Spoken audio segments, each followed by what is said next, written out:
क्षण मात्र से अपनी भावनाओं की भेज रहा है। 4 बोतल वोडका काम मेरा रोज का ने भारत का भविष्य तबाह कर रखा है। हम ना एक ऐसे समाज में जीते हैं जहां लड़कों से बात करता देख जो भाई हड़काते हैं, लड़कों से बात करता देख जो भाई हड़काते हैं, वही भाई अपनी गर्लफ्रेंड के किस्से घर में हंस हंस कर सुनाते हैं। और मैं बता दूं, महिला सुरक्षा के मामले में हम आज भी चौथे नंबर पर आते हैं। हम ना एक ऐसे समाज में जीते हैं जहां पत्थर की मूरत को लगते हैं 56 भोग और भूखे नंगे तड़पते सो जाते हैं लोग, भूखे नंगे तड़पते सो जाते हैं लोग। मजदूर को मजदूर समझिए, मजबूर नहीं। गरीब को काम दीजिए, दान नहीं। और अगर दान देने के इच्छुक हैं तो जीते जी रक्तदान दीजिए और मरने के बाद अंग दान देकर किसी मरते हुए को जीवन दान दीजिए। यही सच्ची देशभक्ति और यही सच्चा राष्ट्र प्रेम है। ना सरकार मेरी है ना रब मेरा है, ना सरकार मेरी है ना रब मेरा है, और ना ही ये बड़ा सा नाम मेरा है। बस इतनी सी बात का गुरूर है मुझे कि मैं भारत की हूं और ये भारत मेरा है और ये भारत मेरा है। परंतु एक वैचारिक बीमारी हमारे समाज में मुझे नजर आती है। कहा जाता है हम दुनिया के सबसे बड़े लोकतंत्र हैं, जहां हिंदू पैदा होते हैं, मुस्लिम, सिख और ईसाई भी पैदा होते हैं, लेकिन बदकिस्मती है अब इंसान पैदा नहीं होते। और मेरे विचारों में ना हिंदू की जरूरत है ना मुसलमान की जरूरत है। राष्ट्र निर्माण के लिए केवल अच्छे इंसान की जरूरत है, केवल अच्छे इंसान की जरूरत है। जरा सोच कर देखिए, ये पेड़ पौधे और शाखाएं भी परेशान हो जाएं अगर परिंदे भी हिंदू और मुसलमान हो जाएं।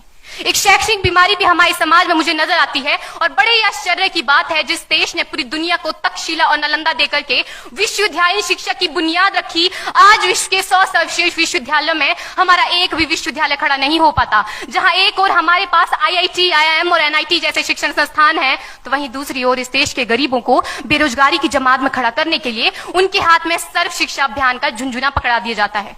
और मैं बता दूं, इस शैक्षणिक बीमारी का केवल एक कारण वो ये कि हमारे देश की शिक्षा नीति केवल 2 तरह के लोगों के लिए बनती है। पहले वो जो विद्वान हैं और दूसरे वो जो धनवान हैं। इसी तरह की कई गजब की बीमारियां हैं, और इन बीमारियों की जो जड़ है ना, वो हमारा अंधविश्वास। और मेरे विचारों में जब तक इस देश का युवा अपनी सफलता के लिए मंदिरों में जा जाकर नारियल फोड़ फोड़ कर भगवान को रिश्वत लगाता रहेगा, हमारे समाज का शिक्षित वर्ग ही बिल्ली के रास्ता काटने पर खड़े हो जाना, अपने धर्म अपनी जाति को ऊंचा मानकर दूसरों के धर्म की अवहेलना करता रहेगा, तब तक ना तो इस देश से अंधविश्वास खत्म होगा और ना ही हमारा राष्ट्र निर्माण संभव होगा। हमारी संस्कृति, हमारी सभ्यता को दुनिया ने शीश नवाया है, तो क्यों आस्था के नाम पर हमने अंधविश्वास फैलाया है? मेरे विचारों में हमारा राष्ट्र निर्माण तब संभव होगा जब इस देश में महिलाओं की पूजा नहीं, उनकी इज्जत की जाएगी। राष्ट्र निर्माण तब संभव होगा जब हम जाति का आरक्षण नहीं बल्कि सामाजिक सशक्तिकरण पर बात करेंगे। राष्ट्र निर्माण तब संभव होगा जब स्वच्छता अभियान में केवल सरकार नहीं बल्कि सड़क पर चलने वाला हर एक नागरिक हाथ बंटाएगा, स्वच्छ भारत स्वस्थ भारत को दिल से अपनाएगा। असल मायने में हमारा राष्ट्र निर्माण तब संभव होगा जब एक गरीब बच्चा मध्याह्न भोजन के नहीं बल्कि ज्ञान अर्जन के लिए सरकारी स्कूल की चौखट पर कदम रखेगा। और हमारा राष्ट्र निर्माण तब तक संभव नहीं होगा जब तक एक नागरिक नैतिक रूप से सतीन, चारित्रिक रूप से भ्रष्ट, मानसिक रूप से दिवालिया, धार्मिक रूप से अंधा, राजनीतिक रूप से गंदा, स्वैच्छिक मान मूल्यों के आंकड़ों में जिन्न शिन्न पैपंदमयी अखंड भारत को खंड खंड करता रहेगा, तब तक हमारा राष्ट्र निर्माण संभव नहीं होगा। बड़ी बड़ी बातें नहीं, छोटी छोटी कोशिशें करनी होगी, क्योंकि ठोकर हमें पहाड़ से नहीं पत्थरों से लगा करती है।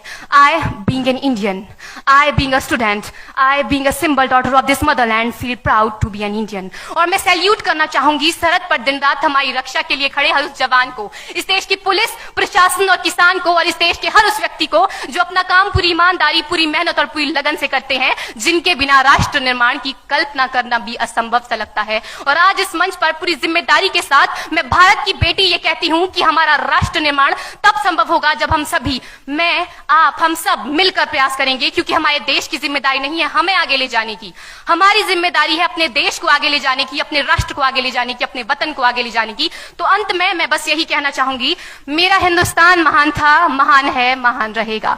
मेरा हिंदुस्तान महान था, महान है, महान रहेगा।